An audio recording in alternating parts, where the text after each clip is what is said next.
Hi again. Kenneth Scott Latourette, A History of Christianity, the chapter The Byzantine Continuation. Dealing here with the iconoclastic controversy. This is part 2 of his discussion of that issue. Two important figures, both against the iconoclasts, claimed special notice. One was John of Damascus.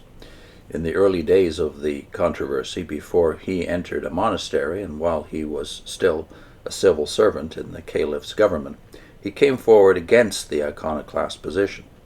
In the 9th century, in the later stages of the dispute, an outstanding defender of the use of icons was Theodore of Studius, born in Constantinople of a well-to-do family.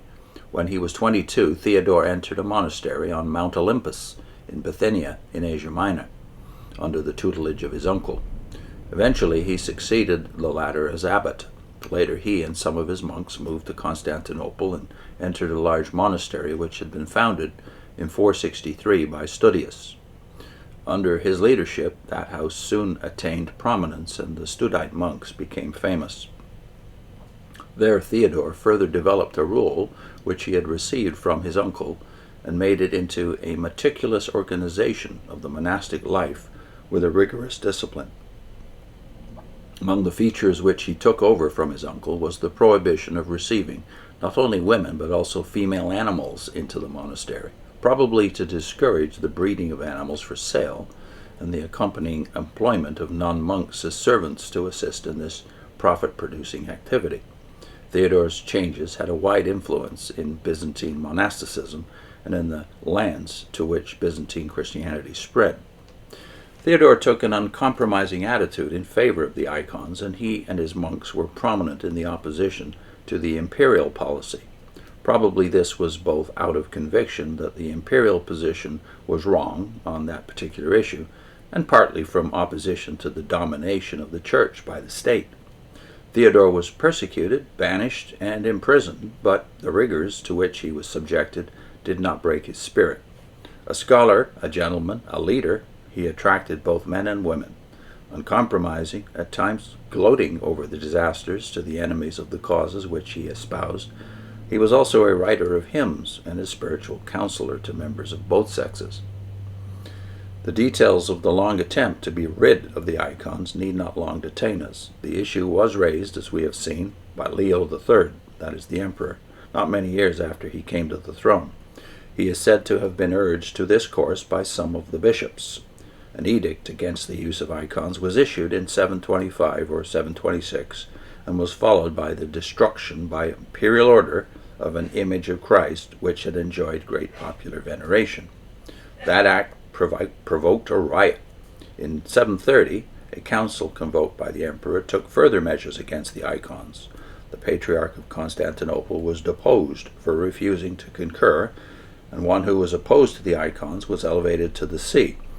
The popes set themselves against the imperial policy, and Gregory III, the last bishop of Rome to have his election confirmed by a Byzantine emperor, called a council which excommunicated the iconoclasts. In retaliation for the hostility of Rome, and to the great annoyance of the popes, the emperor transferred Greek bishoprics in Italy and Sicily from the supervision of the latter to that of the Patriarch of Constantinople. The son and successor of Leo, Constantine V, was even more adamant against the icons than his father had been. In 753 or 754, he called a council of more than 300 bishops, which obediently condemned the icons, but in which, significantly, neither the Pope nor the Patriarchs of Antioch, Jerusalem, and Alexandria were represented. Severe persecutions of those who held to the icons followed, but under Constantine's son, Leo IV, icons were tolerated outside Constantinople. On the death of Leo IV in 780, his widow Irene became regent for his infant son. She favored icons and promoted to the patriarchate Tarasius, a sympathetic civil official who, in conformity with ecclesiastical tradition, took monastic vows and so became eligible for the office. A council of the entire church was called, which met in 787, for the most part at Nicaea. Tarasius presided rather than the emperor or a civil official delegated by the emperor.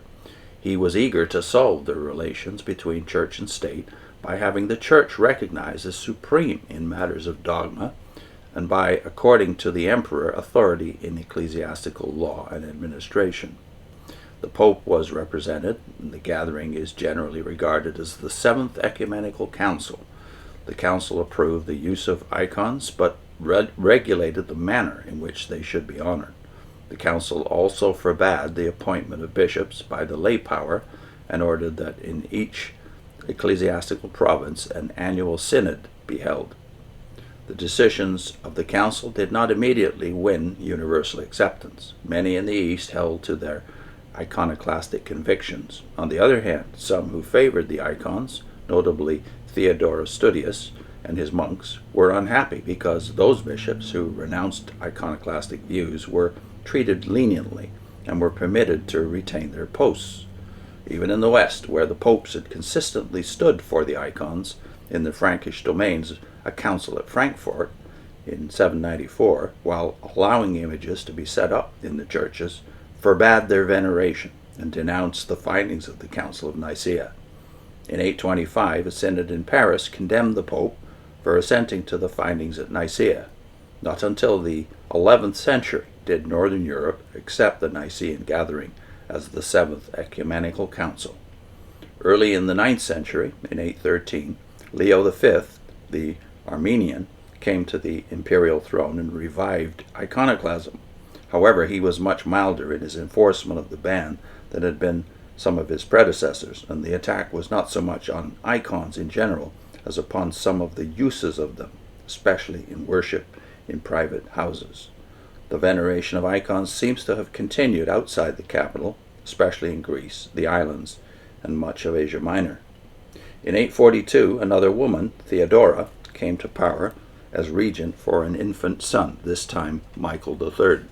Like Irene, she favored the icons, and in 843 she restored them. That act really terminated the struggle, although echoes of it were still heard, and there were some who held to iconoclastic views. The day in which the icons were formally reinstated, the first Sunday in Lent, is still celebrated in the Greek Church as the Feast of Orthodoxy. While icons were finally legitimized, the long protest was not without lasting effect. By tacit consent, in practice, after 843 in the Greek portion of the Catholic Church, sculptured figures were no longer employed, and icons were confined to pictures. Yet for good or for ill, they were permanently established in the life and worship of the Catholic Church in both East and West. In the important and intimately related problem of relations between the Church and the state, the controversy ended in a compromise. The emperor and the army, who wished the emperor supreme, did not have their full way. The icons were retained, and this was a victory for the monks and those who wished to have the Church less subservient to the state. Yet in the final settlement, it was the crown and not the Church which took the initiative. Next is the continued monasticism of the Byzantine Church. I'll put in a link to two parables which made a big difference to the way I viewed all of this perceived mess of church history when I was converting from Jehovah's Witnesses. And the two parables were the parables of the sower and the wheat and the weeds.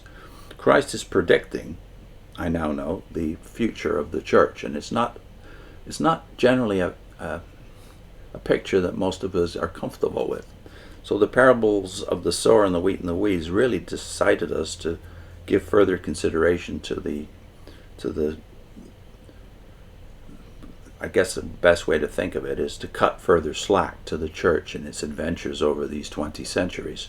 For good and for ill, the church is made up, the kingdom of heaven is made up of wheat and weeds growing together until the harvest. So I'll put in the first of 4 videos based on those two parables. They're linked together. So here's the first on your screen, and also the playlist, which I think those first 4 videos are the first 4 videos in the whole playlist, which is entitled Why JW Org Will Fall and the Church Will Stand. See you next time.